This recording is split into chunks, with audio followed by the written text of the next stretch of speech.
រៀបសួរអ្នកទាំងអស់គ្នានាងខ្ញុំឈ្មោះលក្ខណាមកពីខាងក្រុមហ៊ុន Lab ថ្ងៃនេះដែរនាងខ្ញុំមកបង្ហាញអំពីការប្រើប្រាស់ម៉ាស៊ីន Ultra Pure Water model Dura Series អញ្ចឹងដើម្បីដំណើរការម៉ាស៊ីនទឹកបិទរបស់យើងគឺយើងត្រូវបើកប៊ូតុង on នៅខាងផ្នែកខាងក្រោយនៃម៉ាស៊ីនអញ្ចឹងនៅពេលដែលយើងបើកប៊ូតុង on នៅខាងក្រោយម៉ាស៊ីនហើយម៉ាស៊ីននឹងលោតមកលើ screen ថាពាក្យ welcome អញ្ចឹងដើម្បីដំណើរការម៉ាស៊ីនបន្តទៀតអ្នកទាំងអស់គ្នាត្រូវ touch ទៅលើ screen មួយ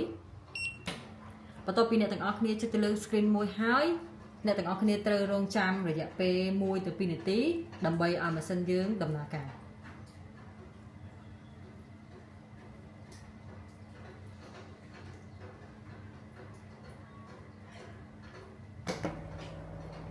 អញ្ចឹងបន្ទាប់ពីម៉ាស៊ីនយើងបានដំណើរការរួចរាល់អញ្ចឹងអ្នកទាំងអស់គ្នាត្រូវរងចាំរយៈពេលយ៉ាងតិច1ម៉ោងដើម្បីឲ្យម៉ាស៊ីនរបស់យើងដំណើរការ stable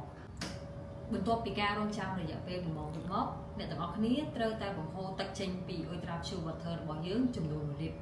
អញ្ចឹងខ្ញុំនឹងបង្ហាញអំពីការបង្ហូរទឹកចេញពី Ultra Pure របស់យើងអញ្ចឹងអ្នកទាំងអស់គ្នាអាចឃើញហើយនៅលើ screen របស់យើងគឺមាន3 function អញ្ចឹងយើងចង់បង្ហូរចេញពី Ultra Pure របស់យើងចុច dispense Ultra Pure អញ្ចឹងអ្នកទាំងអស់គ្នាចុចពាក្យ quantify អញ្ចឹងអ្នកទាំងអស់គ្នាដាក់ amount ឬក៏បរិមាណដែលអ្នកទាំងអស់គ្នាត្រូវបង្ហូរគឺ 1000 ml បន្តមកទៀតអ្នកទាំងអស់គ្នាដាក់កែវត្រង់ទៅកន្លែង Ultra Pure Water ហើយអ្នកទាំងអស់គ្នាចុចពាក្យ dispense អញ្ចឹងនៅពេលដែលអ្នកទាំងអស់គ្នាចុចពាក្យ dispense គឺទឹកនឹងចេញពី Ultra Pure Water របស់យើង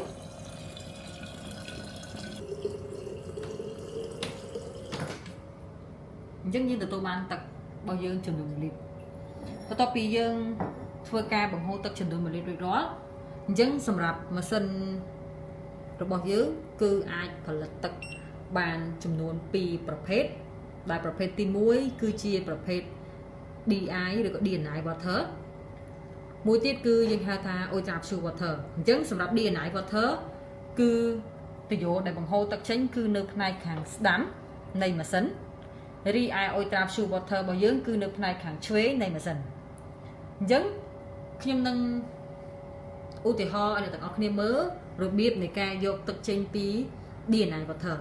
អញ្ចឹងសម្រាប់ DNI water ដែរលក្ខណៈសម្គាល់របស់ DNI water គឺអ្នកទាំងអស់គ្នាទៅមើលលើ resistivity គឺឲ្យធំជាង10 mega ohm នៅក្នុងម៉ាស៊ីនមិន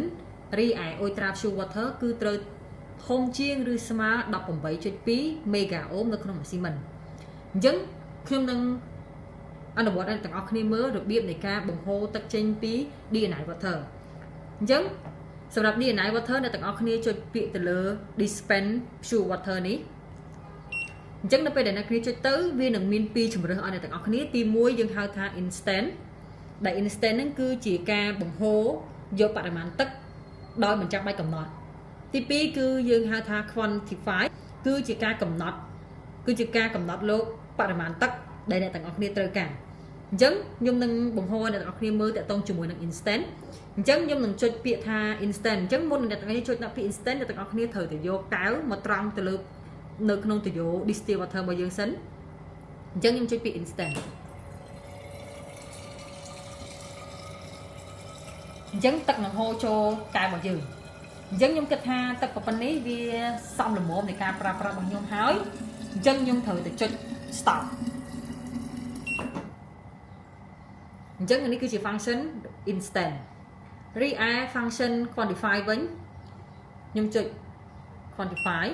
បន្តមកទៀតខ្ញុំដាក់ amount គឺខ្ញុំចង់បានតែ100 ml ទេខ្ញុំចុច100ខ្ញុំចុចពាក្យ OK បន្តមកទៀតខ្ញុំចុចពាក្យ dispense អញ្ចឹងទឹកចេញពី DI របស់យើងគឺចំនួនតែ100 ml តែប៉ុណ្ណោះសម្រាប់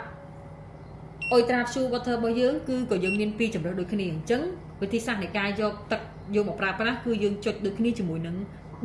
DI Water ដូចគ្នាអញ្ចឹងជាចុងបញ្ចប់នៃការប្រើប្រាស់ម៉ាស៊ីនអ្នកទាំងអស់គ្នាមាន2ជម្រើសទី1អ្នកទាំងអស់គ្នាអាចបិទវា នៅបិទប៊ូតុង off នៅផ្នែកខាងក្រោយនៃម៉ាស៊ីនជំរើសទី2អ្នកទាំងអស់គ្នាបើសិនជាអ្នកទាំងអស់គ្នាមានការប្រើប្រាស់នៅថ្ងៃស្អែកដោយមិនបាច់មានការរងចាំអ្នកទាំងអស់គ្នាអាចបើកម៉ាស៊ីននេះទុកចោលរយៈពេល1យប់សូមអរគុណ